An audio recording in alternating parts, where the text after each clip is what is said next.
I am Matthew, I'm 36 years old, and last Thanksgiving, my father flipped a 300-pound oak dining table upside down, sending a 20-pound turkey and 5 bottles of expensive wine crashing onto my mother's lap. It was the most beautiful disaster I have ever seen. But before I tell you about the silence that followed that crash, a silence so loud it felt like it could shatter bones, and before I tell you how I evicted my own mother from the house she thought she owned, tell me in the comments where you're watching from. I want to know who is riding shotgun with me on this crazy journey. To understand why a quiet, retired man like my father would destroy a holiday dinner, we have to go back to 4 hours before the turkey hit the floor. I was sitting in my SUV, parked 2 blocks away from my parents' house. My hands were gripping the steering wheel so hard my knuckles were white. In the rearview mirror I could see my son, Julian. He's 7. He was wearing this little clip-on tie that he insisted on picking out himself because he wanted to look fancy for Grandma. He was looking out the window, counting the squirrels running up an oak tree. He had no idea what we were walking into. My phone buzzed on the center console. The screen lit up with the name Carter. Carter isn't just my best friend. He's also the sharpest real estate lawyer in the state. I picked up. Hey Carter, happy Thanksgiving. Don't happy Thanksgiving me yet, Matt. Carter's voice was serious, cutting through the static. I'm just calling to make sure you have the folder. The blue one. I reached into my inner jacket pocket. I could feel the thick envelope against my ribs. I have it. It's right here. Are you sure you want to do this? Carter asked. Once you pull that paperwork out, there is no going back. You know that, right? This isn't just an argument over politics or football. This is the nuclear option. I looked in the mirror again. Julian caught my eye and smiled, waving a small plastic action figure at me. I know, I said, my voice lower now. But if she does what she usually does, I'm done, Carter. I'm done being the doormat. I'm done with Julian being treated like a second-class citizen. Good, Carter said, because I reviewed the deed again this morning. It's ironclad. You hold all the cards, Matt. You just have to be willing to play them. Call me if you need bail money. He laughed, but I knew he was only half joking. I hung up and took a deep breath. The air in the car felt heavy. Daddy, Julian asked from the back. Are we there? Almost, buddy? I said, putting on my best fake cheerful voice. Just taking a minute. Hey, remember the rule? Julian nodded. If Grandma says something weird, I tell you. And if I feel sad, we leave. That's right, I said. We leave, no matter what. Even if we haven't eaten the pie yet. I like pie, Julian whispered. I know you do, but we can buy a whole pie just for us if we have to. I put the car in drive and rolled down the block. My parents live in a nice neighborhood. Manicured lawns, big colonial houses, American flags waving on the porches. It looks perfect. It looks like the kind of place where happy families live. But I knew the truth. As I pulled into the driveway, my stomach tightened. I saw it immediately. My SUV is a solid car. The safe, reliable, expensive but understated. But parked right in the center of the driveway, taking up 2 spots, was a bright yellow Lamborghini Urus. I let out a sigh that rattled my chest. Caleb was here. My brother, Caleb. The golden child. The 40-year-old man who still acted like a fraternity president. Seeing that car there, I knew exactly how today was going to go. He didn't own that car. There was no way. Caleb had been in between jobs for the last 3 years. He called himself an entrepreneur, which usually meant he was borrowing money to fund ideas that failed in 3 months. I parked on the street because there was no room in the driveway of the house that, technically, I paid for. We got out of the car. The wind was biting cold, typical for November. I zipped up Julian's coat and held his hand. His hand was small and warm in mine. It was the only thing keeping me grounded. We walked up the path. I could hear laughter coming from inside. Loud, booming laughter. That was Caleb. I rang the doorbell. I still had a key, of course, but I rang the doorbell. Felt like I was a guest. My mother, Mrs. Potts, opened the door. She was wearing an apron that probably cost more than my first car. Her hair sprayed into a helmet of perfection. "Oh," she said. Her smile didn't reach her eyes. "It never did with me. You're here. We thought maybe you got lost." "Hi, Mom," I said. "Happy Thanksgiving." She looked down at Julian. Julian smiled up at her. That innocent, gap-toothed smile that melts everyone's heart. Everyone except hers. "Hi, Grandma," Julian chirped. "Hello," she said, stiffly. She didn't bend down to hug him. She didn't open her arms. She just stepped back to let us in. "Wipe your feet, please. I just had the carpets done. Mud is terrible this time of year."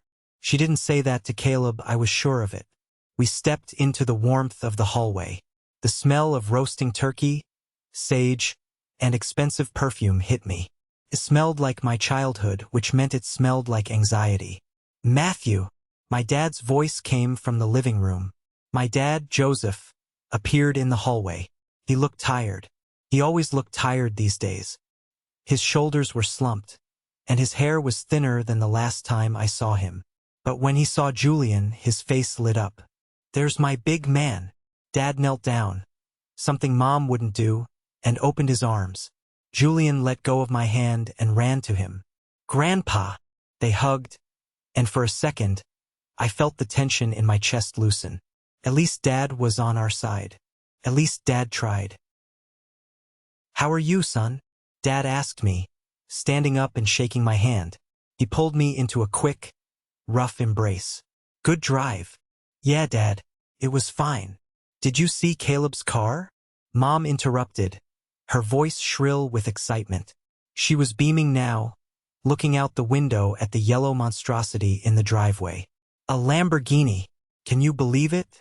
He says business is booming. He's doing so well." I looked at Dad. Dad looked away, his eyes focusing on the floor. He knew. I knew. But Mom lived in a fantasy world where Caleb could do no wrong. "It's a rental, Mom," I wanted to say, but I didn't. "Not yet. Go on into the living room." Mom waved us away. "The boys are watching the game. I need to check the bird. And Matthew, try not to talk about your work too much. You know Caleb gets sensitive because your job is so technical. Let's keep it light." I almost laughed. "I run a tech company. I employ 200 people. I pay for this house. But sure, let's not upset Caleb, who is probably committing wire fraud as we speak." "Come on," I said to Julian. "Let's go see your cousins." If only I knew that in less than 3 hours that dining room table would be upside down, I might have just turned around and left right then. But we walked into the living room, and the nightmare began. The living room was dominated by the massive 80-inch TV screen. Another gift I had bought them last Christmas. Though Mom told everyone Caleb had picked it out. Caleb was sprawled on the leather recliner, a beer in one hand, shouting at the football game. He looked good, I'll give him that. He had the jawline, the hair, the expensive watch. He looked like success. Unless you looked closely at his eyes, which were darting around nervously every time his phone buzzed. His 2 sons, Braden and Connor, were 10 and 11. They were on the floor, wrestling roughhouse style. "Hey, Caleb," I said. Caleb looked up, flashing a grin that had charmed his way out of a dozen arrests in his 20s. "Maddie, the prodigal son returns. What are you driving these days? Still that tank?" "It's a good car," I said, keeping my voice even. "Safe. Safe is boring, bro." Caleb laughed, taking a swig of beer. "You saw the beast outside? That's power. That's Italian engineering." "Nice rental," I said. Couldn't help it. The room went quiet for a split second. Caleb's eyes narrowed. "Lease to own, actually," he lied. "Market's crazy right now. Crypto is exploding. You should get in on it, Matt. I could show you the ropes, even though you're a slow and steady kind of guy." I ignored him and looked down at Julian. Julian was holding his action figure, looking at his cousins. "Hi, Braden, hi, Connor," Julian said shyly. Braden looked at Julian, then looked at Caleb. He sneered. "Why is he wearing a tie? He looks like a waiter." Caleb snorted. "He does look a little stiff, doesn't he?" It's a nice tie, I said, my voice dropping an octave. He wanted to look nice for dinner. Whatever, Connor said, turning back to the TV. Just don't stand in front of the screen, okay? Julian shrank back against my leg. I put a hand on his shoulder. This dynamic wasn't new. It was the story of my life. Let me take you back 20 years. I was 16. I had worked all summer mowing lawns to save up for a car. I had $2,000 in a shoebox. Caleb, who was 20, had just crashed his third car. A DUI, though Mom called it a misunderstanding with the police. On my birthday, I came downstairs hoping for maybe a little help to buy a used Honda. Instead, there was a brand new Mustang in the driveway with a red bow. My heart stopped.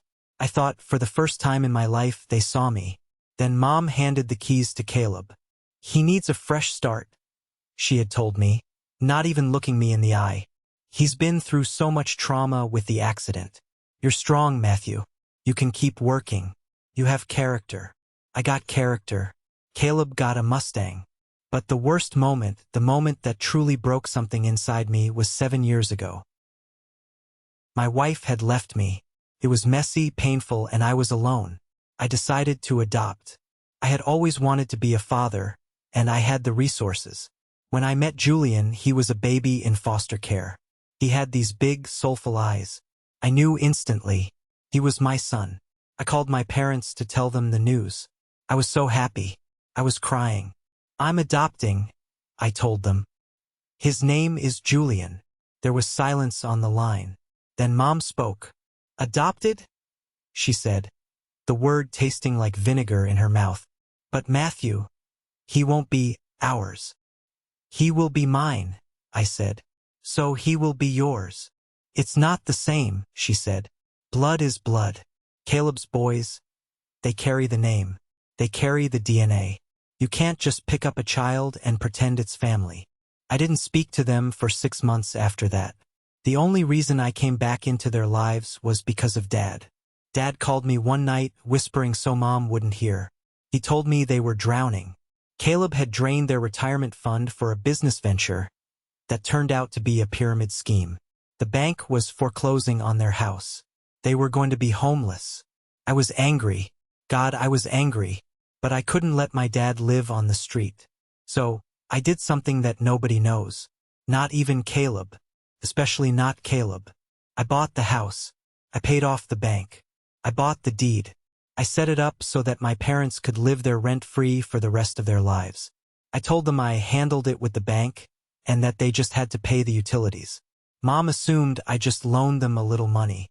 She refused to believe I had that kind of wealth.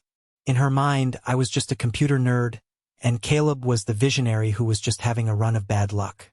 I kept the deed in a safe deposit box. I never held it over their heads.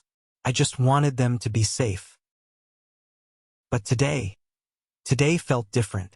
The folder in my jacket pocket felt heavy, like a loaded gun. Matthew, Dad's voice brought me back to the present. Can you help me with the drinks? I looked at Dad. He looked exhausted. He was watching Caleb shout at the TV, watching Braden kick the back of the sofa. Sure, Dad, I said. I walked into the kitchen. Mom was there, basting the turkey. Mom, I said, where do you want us to sit? She didn't look up. Well, the dining table only seats 8 comfortably. And we have Caleb, his wife, the 2 boys, me, your father. She trailed off. That's 6. I said, plus me and Julian. That's 8. Fits perfectly. She wiped her hands on a towel and finally turned to me. Her face was a mask of fake apology. Well, Caleb likes elbow room, and the boys are so big now. They need space. I set up the card table in the breakfast nook for you and the boy. The breakfast nook. In the kitchen. Away from the dining room. You want me and my son to eat in the kitchen? I asked, my voice low. It's cozy, she insisted. And he's messy. You know how children are. I don't want cranberry sauce on the silk tablecloth. It's antique. Braden spilled grape juice on that tablecloth last year and you laughed. I reminded her. That was an accident, she snapped. Look, Matthew, don't make a scene. It's Thanksgiving. Just sit where I tell you. It's my house, my rules. My house. The words echoed in my head. I reached into my pocket and touched the folder. Not yet. I needed to wait. I needed to see how far she would push it. Fine, I said. But Julian gets a full plate. Same as everyone else. Of course, of course. She waved me away. Now go get me the wine from the cellar. The expensive stuff. Caleb is celebrating. I walked to the cellar. I grabbed a bottle of vintage Cabernet. I looked at the label. It was a bottle I had bought them for their anniversary 5 years ago. They were opening it for Caleb. I gripped the neck of the bottle. I wanted to smash it against the wall, but I didn't. I marched upstairs, ready for war. The next hour was a masterclass in psychological torture. Caleb's wife, Jessica, had arrived. She was a woman who clearly spent 3 hours getting ready to look like she didn't care. She walked in, kissed Mom on both cheeks, and completely ignored me. "Oh, Eleanor," she gushed to my mother. "The house looks divine. And that car outside. Caleb is just killing it this quarter." "I know," Mom chirped, handing her a glass of my expensive wine. "I always knew he would make it big. He has that vision, you know? Just like his grandfather." I stood in the corner, sipping a glass of water, watching them pat each other on the back for achievements that didn't exist. Julian was sitting on the floor near the bookshelf, reading a book he had brought. He was smart enough to stay out of the blast zone of his cousins. Braden and Connor were running laps around the living room, screaming like banshees. At one point, Connor ran past Julian and, accidentally, kicked Julian's leg. "Oops," Connor laughed. Julian flinched but didn't cry. He looked at me. I started to move forward. "Connor," Dad shouted from his chair. "Watch where you're going." "He was in the way, Grandpa," Connor whined. "He was sitting still," Dad said, his voice surprisingly firm. "Apologize." Connor looked at Mom. He knew who held the power here. "Oh, Joseph, leave the boy alone," Mom called out from the dining room. "They're just playing. Boys will be boys. Julian needs to toughen up a little anyway. He's so delicate." Delicate. Code word for not one of us. I walked over to Julian and scooped him up. "You okay, bud?" "He kicked me," Julian whispered. "I saw. Stay close to me." I decided to step out to the back patio for some fresh air. I needed to cool down before I said something I would regret, or before I punched my brother in the face. I walked out the sliding glass door. The backyard was gray and dormant. The pool was covered. I heard a voice. A hushed, frantic voice. It was Caleb. He was standing around the corner of the house, smoking a cigarette, something Mom forbid. He had his phone pressed to his ear, and he was sweating, despite the cold. "I told you. I'll have it next week," Caleb hissed into the phone. "Stop calling the house. No, listen to me. My mom is signing the papers on Monday. It's a sure thing. Yes, the equity line. It's worth $500,000. Easy. Just give me 2 more days." I froze. The equity line. The house. Caleb wasn't just broke. He was in deep with someone dangerous, maybe loan sharks, maybe a gambling debt. And his plan was to get Mom to take out a home equity loan on the house to bail him out. He was going to steal their home. Again. But there was one problem with his master plan. Mom couldn't sign over the equity, because Mom didn't own the house. I smiled. It was a cold, hard smile. This was it. This was the ammunition I needed. But I had to time it right. If I exposed him now, out here, he would lie. He would spin it. Mom would believe him. I needed to do it in front of everyone. I stepped back inside before Caleb saw me. My heart was pounding, not from fear, but from adrenaline. Back inside, the smell of the turkey was overwhelming. It was time to eat. "Dinner is served," Mom announced, ringing a little crystal bell. We all moved toward the dining room. The table was set like a magazine cover. Candles, silver, crystal glasses. Caleb strutted in and took the seat at the head of the table. Dad's usual seat. "Sit, sit." Caleb gestured to everyone like he was the king of the castle. "Let's feast." Dad hesitated, then sat to Caleb's right. He looked small. He looked defeated. I walked toward the table with Julian. Matthew? Mom stopped me, placing a hand on my chest. Her nails dug into my sweater. I told you, the breakfast nook. She pointed to the kitchen. Through the doorway, I could see a small, wobbly card table set up against the wall. It had paper plates, plastic forks, no candles, no centerpiece. It looked like the timeout corner. Mom, I said, loud enough for the room to hear. There are 2 empty chairs right there at the main table. I pointed to the spots at the end. Those are for the bags, Jessica said, dropping her Louis Vuitton purse onto one of the chairs. And the coats. We didn't want to clutter the closet. You're prioritizing a purse over my son? I asked. The room went silent. Caleb laughed. A nervous, braying sound. Relax, Maddie. It's just seating. Don't be so sensitive. Besides, the kids can act up. We want a peaceful dinner. Julian doesn't act up, I said. Braden and Connor are the ones who were wrestling in the living room. They have high energy. Mom defended them instantly. That's a sign of high intelligence. Just sit in the kitchen, Matthew, Dad muttered, looking down at his plate. Please, just for today. I don't want to fight. I looked at Dad. He was begging me with his eyes. Just get through it. I looked at Julian. He was looking at the floor, shame burning his ears. He understood. He knew he wasn't wanted. That hurt more than anything. Fine, I said. Come on, Julian. We walked into the kitchen. I sat Julian down at the wobbly card table. It's okay, Daddy, Julian whispered. I like this table. It's quiet. You're a good boy. I told him, my voice cracking. You are the best boy. From the dining room, I heard corks popping.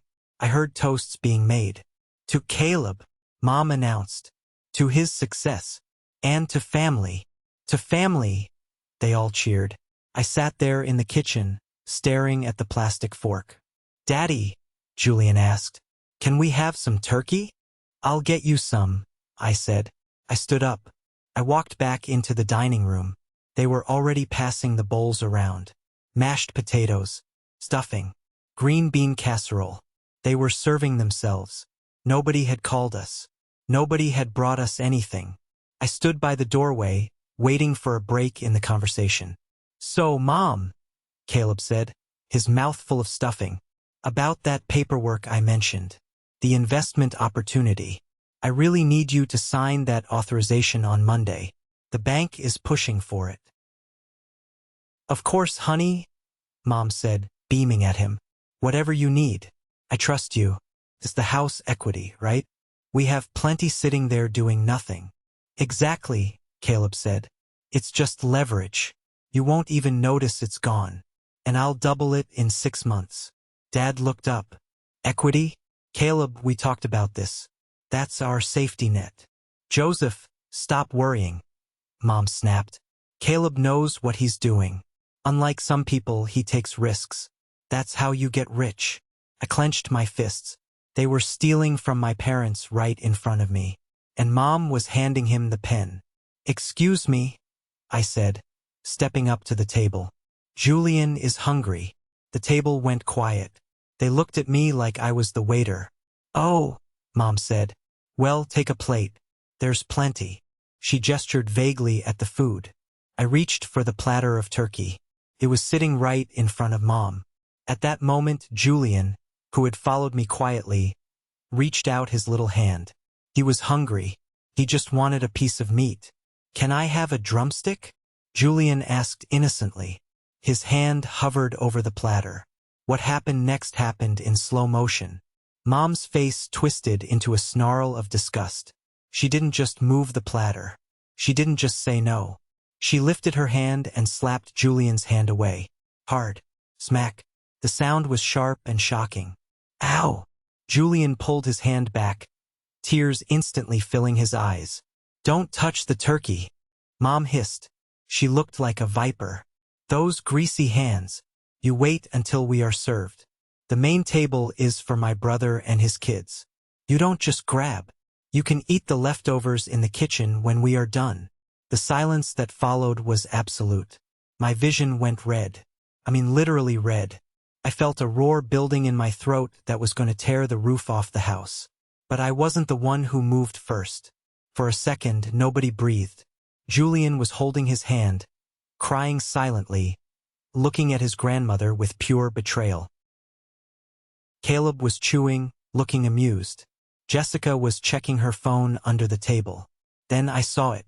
My father, Joseph, the man who had kept his head down for 40 years, the man who had let Mom run everything, the man who avoided conflict at all costs, stopped shaking. His hands, which were resting on the tablecloth, curled into fists. He looked at Mom. His eyes were not tired anymore. They were cold. They were dead. "What did you say?" Dad asked. His voice was very quiet. Mom didn't notice the danger. She rolled her eyes. "I said he needs to learn manners, Joseph. He nearly knocked the platter over. He can eat the scraps. That's what he's used to. Isn't it? From wherever he came from." "Scraps," Dad repeated. "Joseph, don't start," Mom warned. "Pour the wine." I stepped forward to grab Mom. I was going to throw her out of her chair. I didn't care if it was elder abuse.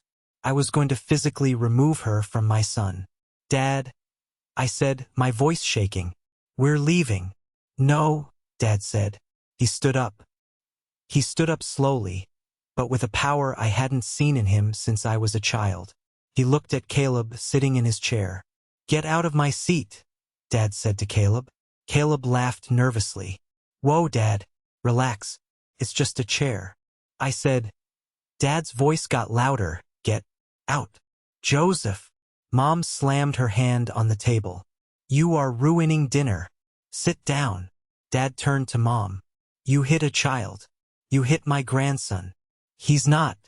Mom started to say it. She started to say the words that would seal her fate. "He's not blood." Dad didn't let her finish. "He is more my grandson than those two ill-mannered brats will ever be." Dad pointed at Braden and Connor, who were currently throwing bread rolls at each other. "Excuse me." Jessica stood up, offended. "My children are—" "Quiet," Dad roared. The sound bounced off the walls. Mom looked shocked. She had never heard him yell like that. "I have listened to you belittle Matthew for 30 years, Dad said, his voice trembling with rage. "I have watched you drain our bank account to bail out this failure of a son." He pointed at Caleb. "I have watched you treat Matthew like a stranger in his own home. But today you strike a 7-year-old boy because he wanted a piece of turkey?" "I didn't strike him. I was correcting him," Mom screeched. "You told him to eat leftovers," Dad said. "Like a dog." Dad looked down at the table. He looked at the perfect roast turkey, the silver gravy boat, the crystal wine glasses, the symbol of everything Mom cared about. Appearances. "You care more about this table than you do about your family," Dad said. "Don't be dramatic, Joseph," Mom scoffed. "Sit down and eat." Dad looked at me. He looked at Julian. "No," Dad said. "Nobody is eating at this table. What happened next is etched into my memory forever. It is my favorite memory." Dad gripped the edge of the heavy oak table with both hands. His knuckles were white. He planted his feet. "Joseph, what are you doing?" Mom asked, her voice trembling for the first time. "I'm clearing the table," Dad said. With a grunt of exertion that came from his very soul, Dad heaved upward. The table, which must have weighed 300 pounds fully set, lifted. "No!" Mom screamed. Dad didn't stop. He flipped it. It wasn't a small shove. It was a complete turnover. The table went vertical, then crashed upside down. The sound was apocalyptic. Crash. Plates shattered into a million pieces. The turkey rolled across the floor, leaving a trail of grease. The gravy boat exploded against the wall, spraying brown liquid all over Jessica's white silk blouse.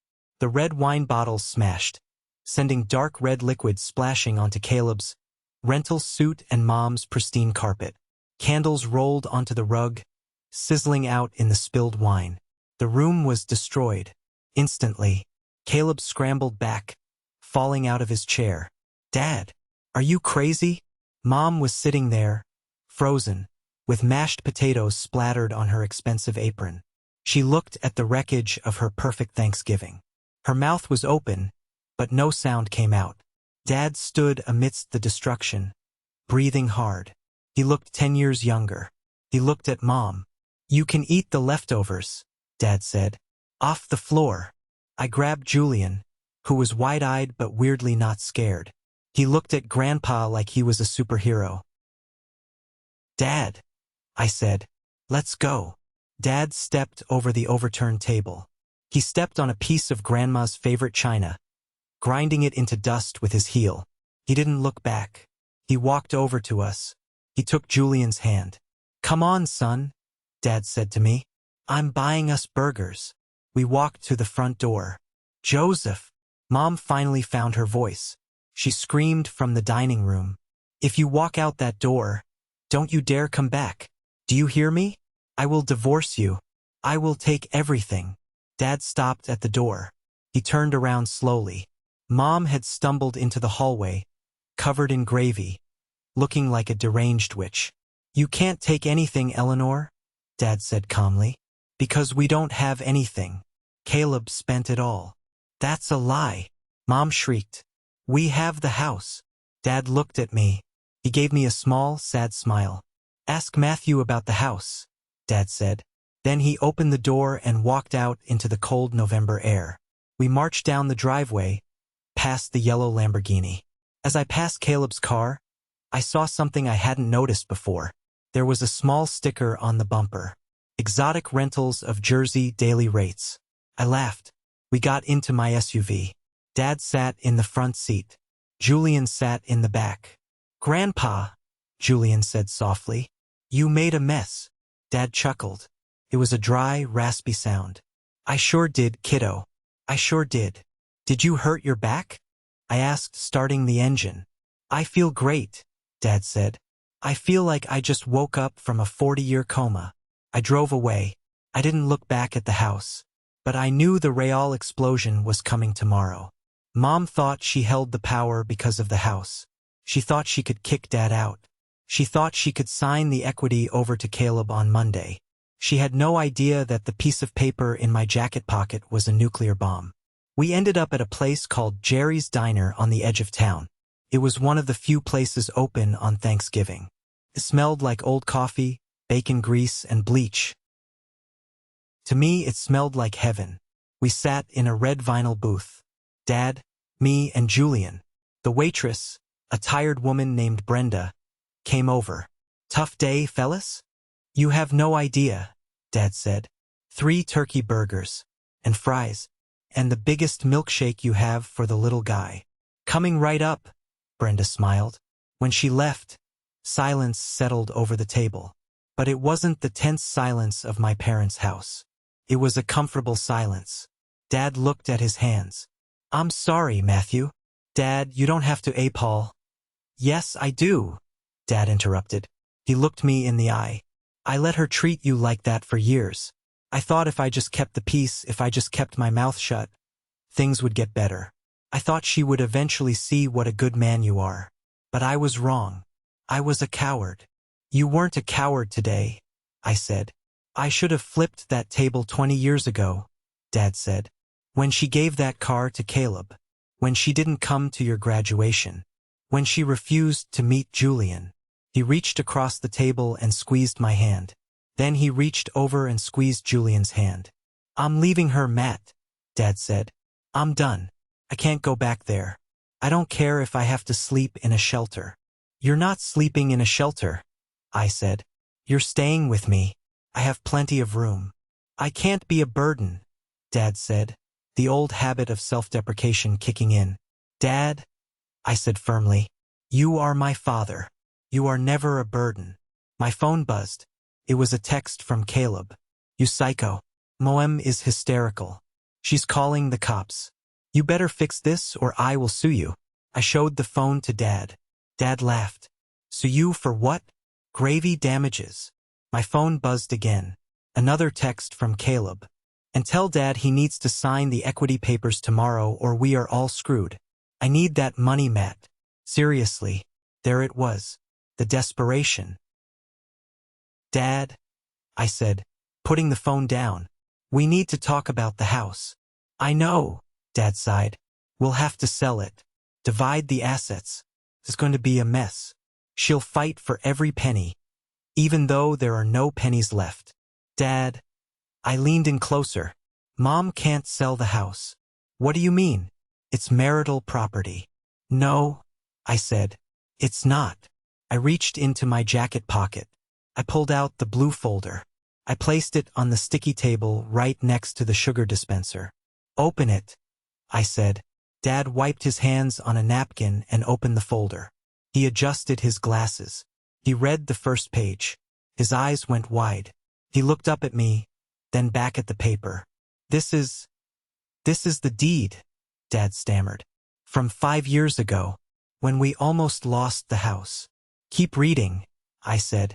Look at the line for owner of record. Dad traced the line with his finger. Matthew Reynolds.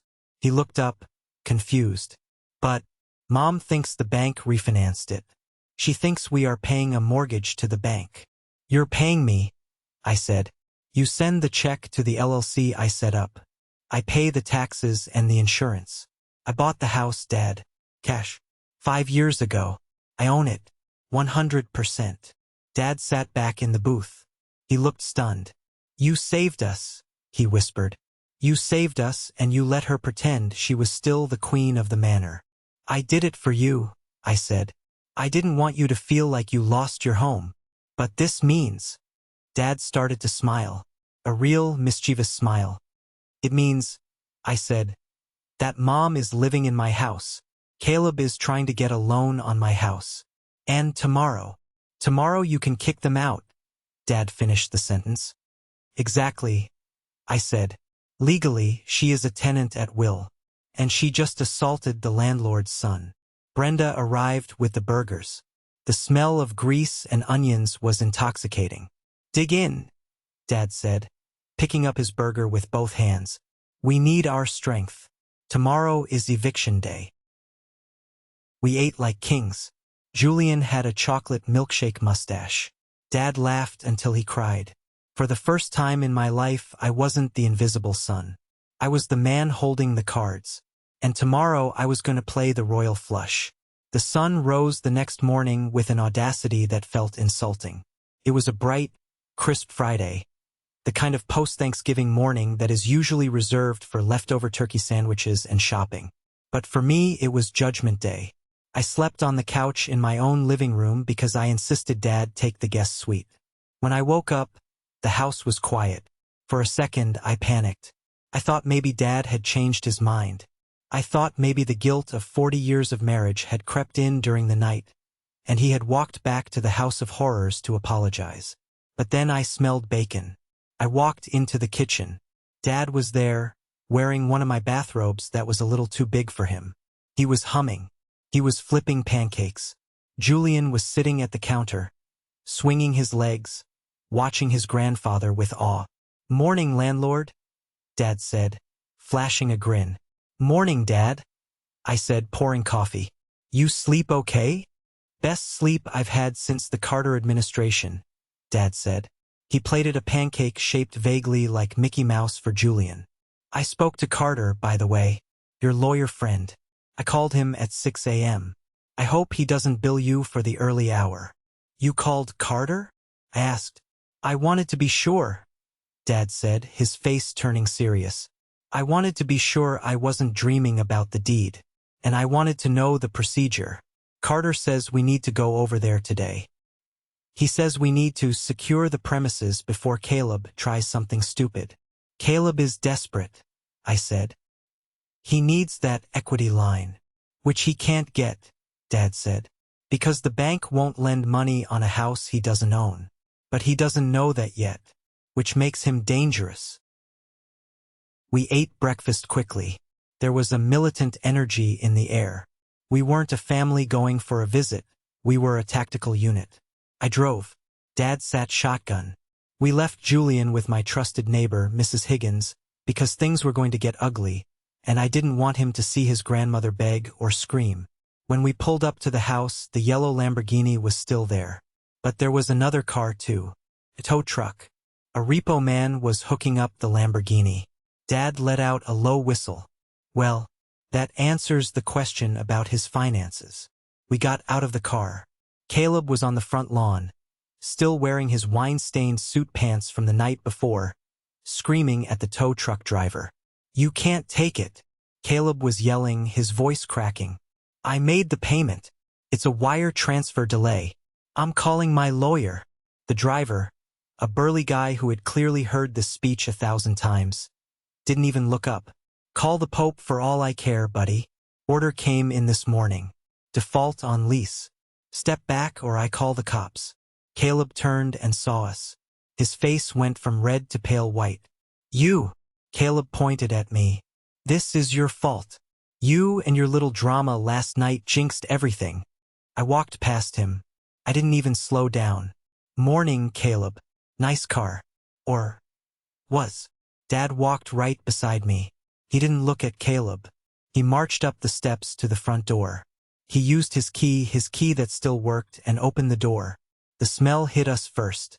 Stale wine, congealed grease, and the sour scent of lemon pledge trying to cover up a disaster.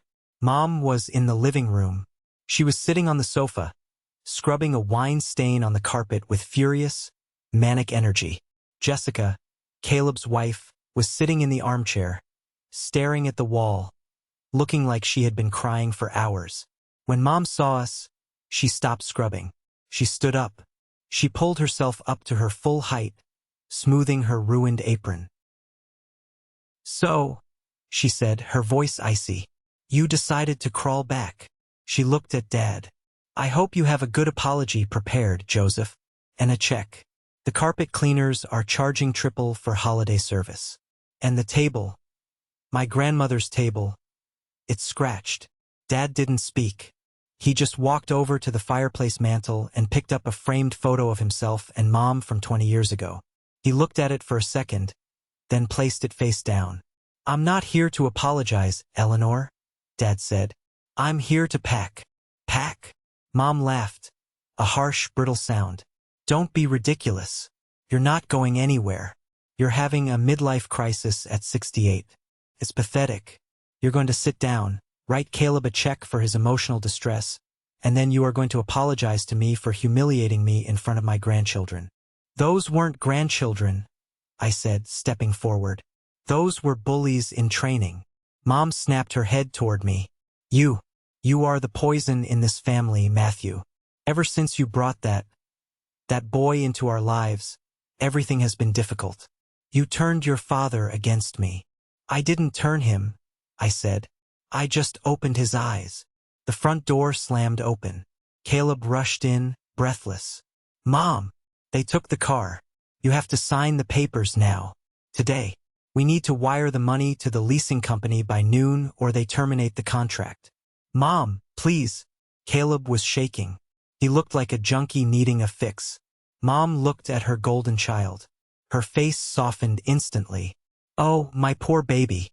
It's okay. We'll fix it. I'll call the bank right now. We have the equity. We have plenty of equity." She turned to Dad. "Joseph, where is the file with the house title? I need it for the notary." Dad looked at me. He nodded. I reached into my inner jacket pocket. I pulled out the blue folder. "You don't need a notary, Mom," I said. "And you don't need the bank. Give me that." Caleb lunged for the folder. I stepped back. "Sit down, Caleb. Or I call the police and tell them about the cocaine I saw in your glove compartment last night." I hadn't actually seen cocaine, but it was a calculated guess based on his behavior. Caleb froze. His eyes darted around. Jessica let out a gasp. "Sit down," I ordered. My voice was calm, authoritative. It was the voice I used when I fired incompetent employees. Caleb sat. Mom stood her ground. "What is this nonsense?" Mom demanded. I opened the folder. I took out the deed. It was a thick document with a gold seal at the bottom. I walked over to the coffee table, the only table still standing, and laid it down. "Read it," I said. Mom looked at the paper. She squinted. She refused to pick it up, as if touching it would burn her. I don't need to read your fake papers, she spat. It's not fake, Eleanor, Dad said. It's a certified copy of the warranty deed. Look at the date. 5 years ago, when the bank called the loan. Mom finally looked. Her eyes scanned the legal jargon. Grantor, grantee, property description. Then she saw it. Owner Matthew J. Reynolds. She stared at it. She blinked. She read it again. I don't understand, she whispered. The bank? We refinanced. Caleb said he knew a guy at the bank who restructured the loan. She looked at Caleb. Caleb was staring at the floor, his face gray. You knew? Mom asked Caleb. I didn't know he bought it, Caleb stammered. I just knew the bank stopped calling. I thought you fixed it. I fixed it, I said, cutting him off.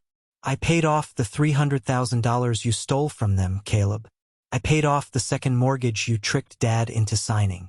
I bought the house so they wouldn't be thrown onto the street. I turned to Mom. You don't own this house, Mom. You haven't owned it for 5 years. You have been living here as my guest. Rent-free. Utility-free. Mom slumped onto the sofa. All the air went out of her. She looked small. But it's my house, she mumbled. I picked out the curtains. I planted the roses. You picked out the curtains, I agreed. But I own the walls they hang on. And as the owner, I have the right to decide who lives here. The room was deadly silent. Even the clock ticking on the wall seemed loud. And I have decided, I continued, my voice hardening, that I do not want tenants who abuse my son.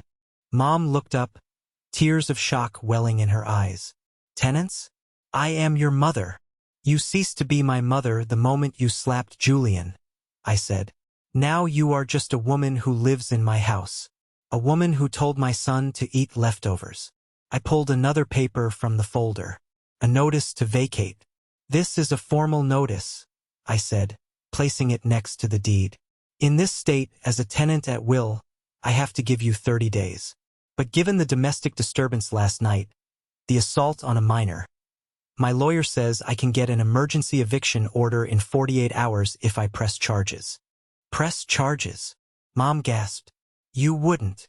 Try me, I said. You have 30 days. But Dad? Dad is leaving today. Mom looked at Dad. She reached out a hand. Joseph? You knew about this? You let him do this to me? Dad didn't take her hand. He stood tall. He isn't doing this to you, Eleanor, Dad said. You did this to yourself. You chose Caleb. Over and over again. You chose appearance over substance. You chose a lie over your own family. Dad walked toward the hallway. I'm going to pack my clothes. I'll take the truck. You can keep the sedan. Joseph, Mom screamed. You can't leave me. How will I pay the bills? How will I eat? Ask Caleb, Dad said, not looking back. He's the genius entrepreneur, isn't he? Mom turned to Caleb. Caleb, do something. Fix this. Caleb looked at Mom, then at me, then at the notice to vacate. The reality was sinking in. There was no equity. There was no money. There was no house to leverage. And suddenly, the golden child's mask fell off. Fix it. Caleb sneered at Mom. Fix what? You're the one who lost the house. You told me you owned it. You lied to me. I lied. Mom shrieked. I gave you everything. I gave you my retirement.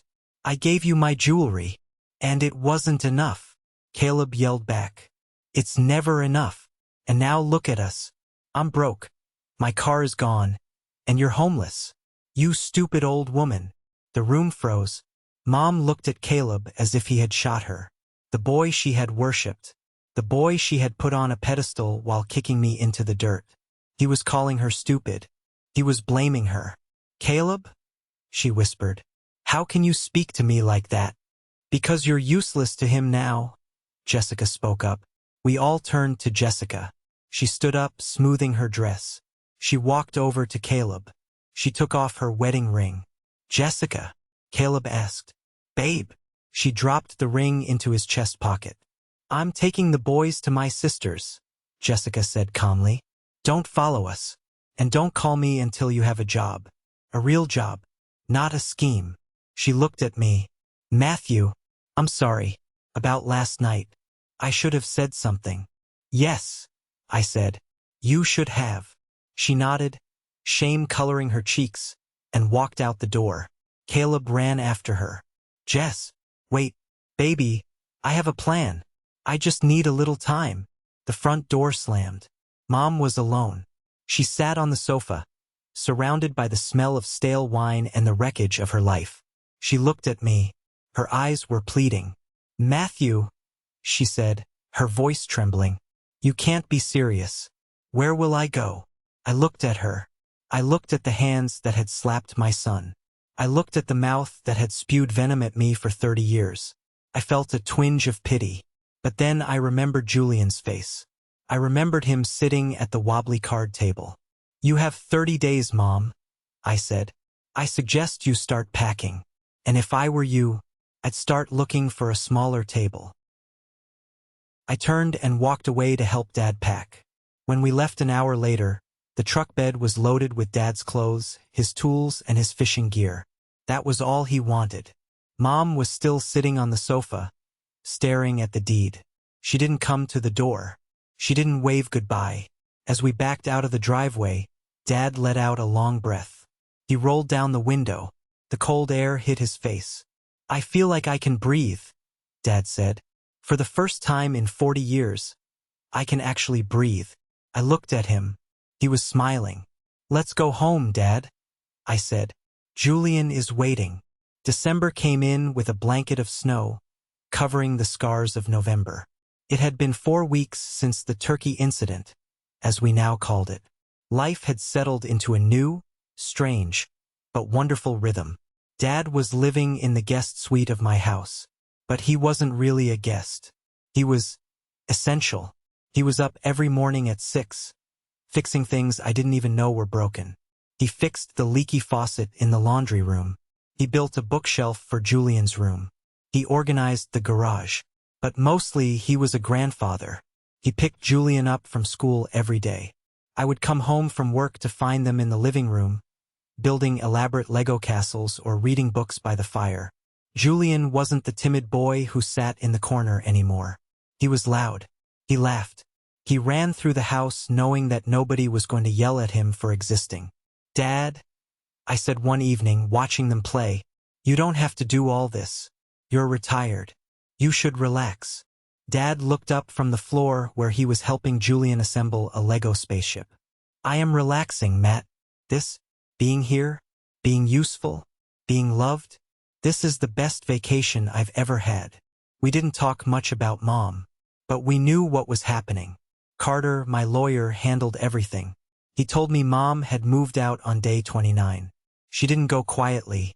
She apparently screamed at the movers, broke a vase, and threatened to sue everyone from the mailman to the president. But she left. She moved into a small 2-bedroom apartment on the other side of town. It was a decent place, I made sure of that. I wasn't cruel. I paid the first 6 months of rent for her anonymously through Carter. After that, she would have to live on her Social Security. Caleb? Caleb was living on her couch. Jessica had filed for divorce and got full custody of the boys. Caleb's business had collapsed completely, and he was dodging process servers for various debts. So now, Mom and her golden child were finally together, trapped in a small apartment with thin walls, with no money, no status, and nobody to blame but each other. I heard from a family friend that they argued constantly. Mom nagged him about getting a job. He screamed at her for losing the house. It was a hell of their own making. Christmas Eve arrived. The house smelled of pine needles and cinnamon. This time I was cooking, and I was making a turkey, a big one. The doorbell rang. "I'll get it," Julian shouted, racing to the door. He opened it to reveal Carter and his wife, and Mrs. Higgins from next door. I had invited our chosen family. We gathered in the dining room. My dining room table isn't an antique oak monster. It's a modern, sleek table made of reclaimed wood. Seats 12. Okay, everyone, I said, raising a glass of wine. Dinner is served. We all sat down. Dad sat at the head of the table. I sat on his right. Julian sat on his left. There was no kids' table. There was no kitchen exile. Wait, Julian said suddenly. We forgot something. The room went quiet. Julian hopped off his chair. He ran into the kitchen and came back holding a small paper plate. On it was a single chicken nugget.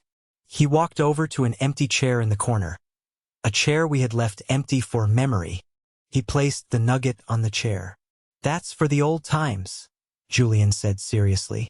So we remember not to be mean. My heart squeezed in my chest.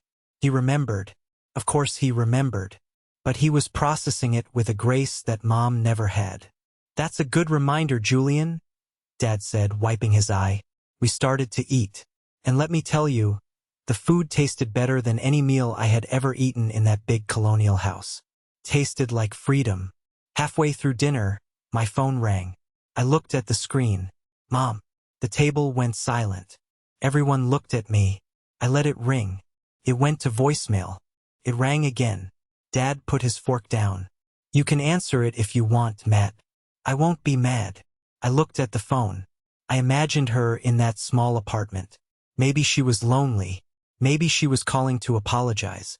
Maybe she finally realized what she had lost.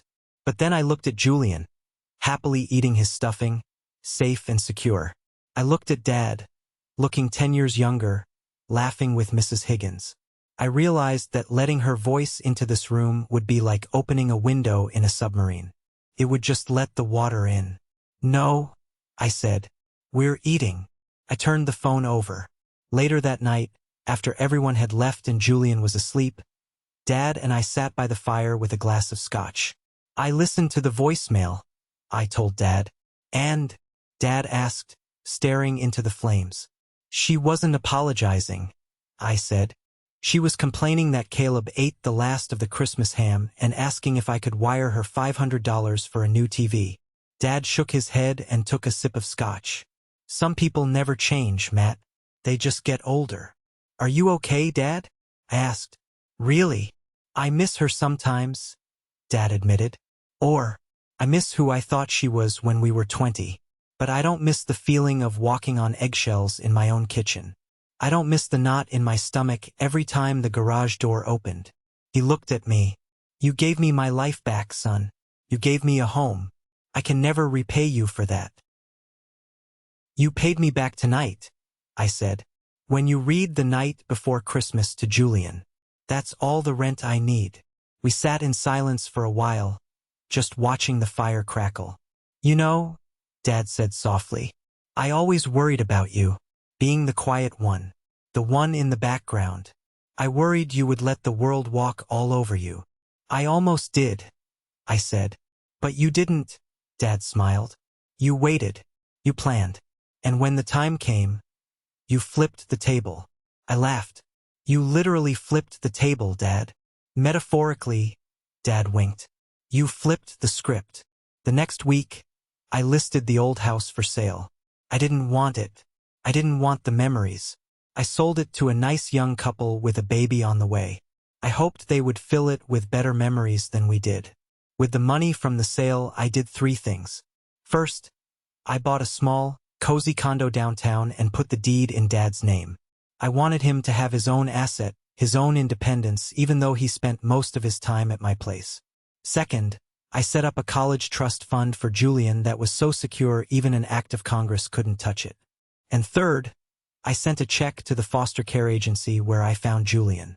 I attached a note for the leftovers, so they never have to eat in the kitchen. As for Mom, she's still in that apartment. Caleb left a month later to chase a golden opportunity in Vegas, leaving her with the rent. She calls sometimes. I answer sometimes. We talk about the weather. We talk about the news. But we never talk about Thanksgiving. And she never asks about Julian. And that's okay, because Julian has a family. He has a father who would move mountains for him. He has a grandfather who would flip tables for him. And he knows, deep in his bones, that his seat is at the main table. Always, this story isn't just about a bad Thanksgiving dinner. It's about boundaries, self-worth, and the true definition of family. First, financial independence is your strongest shield. Because I had my own resources and had secretly secured my parents' housing, I held the power when the abuse escalated. If I had been dependent on them, or if I had let Caleb drain everything, the outcome would have been tragic. Second, toxic family members do not have a right to your life just because they share your DNA. My mother used blood as a weapon to hurt my son. But family is action. Family is love. Dad proved he was my family by standing up for me. Mom proved she wasn't by abusing a child. Finally, protecting your children comes first. Always. The moment my mother slapped Julian, the relationship ended. There is no compromise when it comes to the safety and dignity of a child. Breaking the cycle of abuse is the most important legacy we can leave. What do you think? Was I too harsh on my mother by evicting her? Or did she get exactly what she deserved? If you believe that every child deserves a seat at the table, type "good" in the comments below. Let me know that you stand with Julian and Dad. Your interaction helps this story reach more people who might need the courage to flip their own tables. Thank you for listening.